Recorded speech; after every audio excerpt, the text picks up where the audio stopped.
Hello, opponent, and hello, judge. My opponent claims to disagree with me on two issues. One is that the prisons do not have the people's best interest in mind, and two, that the government is corrupted. To address this, first ask, whose best interest does the prison have in mind? Certainly, it does not have the best interest of the people in the poor neighborhoods in mind. When people are released from prison and are unable to find work because they are discriminated against because of their criminal records and end up filling up these poor neighborhoods, certainly it does not have the best interest of the children in these poor neighborhoods in mind that have underfunded schools because of the grand amount of funding that is going to house prisoners in overcrowded prisons. So, whose best interest is really in mind? Maybe it's the interest of the rich people who don't have to worry about these issues, which in my eyes is clearly corruption. My opponent says that my example of the over-incarceration of blacks and Latinos is a result of a flawed society as a whole, but she fails to understand that it's actually a result of a flawed system of crime and punishment, which is run by a corrupted government that makes these laws that makes laws that cause blacks and Latinos specifically to be targeted, and a system that refuses to change these unfair laws, as if not purposely, then inherently racist, which is a grounds for calling it corrupt. Now that these are addressed, my opponent sets her stance on 2 points. Prison reduces crime and it prevents prisoners from reoffending. For the first point, she points out the huge drop in crime in 1993. This is true, but prison is not the only factor in this decline. In the 90s, the U.S.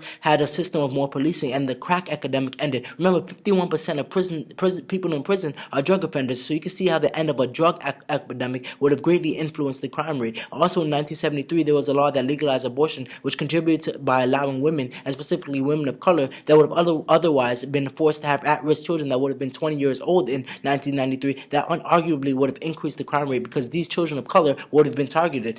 She also says that prison prevents criminals from reoffending. Just glancing at the statistic of the crimes that go on inside of prison itself, that isn't true. In 2007 alone, 70,000 prisoners were sexually assaulted in prison, and 16% of inmates were injured because they were physically assaulted. That sounds like reoffending right inside the prisons to me. And if that is not significant enough for you, then look at the recidivism rates. The U.S. has a recidivism rate of 52%, and in the same England and Wales that my opponent speaks so highly of for reducing the crime rate, has a 46% recidivism rate. So as I said before, prison should be abolished because it is clearly not doing its job. Prison is supposed to, as my opponent says, rehabilitate prisoners, and with recidivism rates like that, that is clearly not happening, and prison is not really making society much safer. It is not as if everyone in prison is a murderer or rapist whose victims' families are out to kill. A majority of prisoners are non-violent drug offenders, and much of which are blacks and Latinos, so let's not forget the corrupted government that is systematically allowing this to happen. Alternatives are much better than prisons, like mandatory drug rehabilitation clinics that actually help drug addicts, and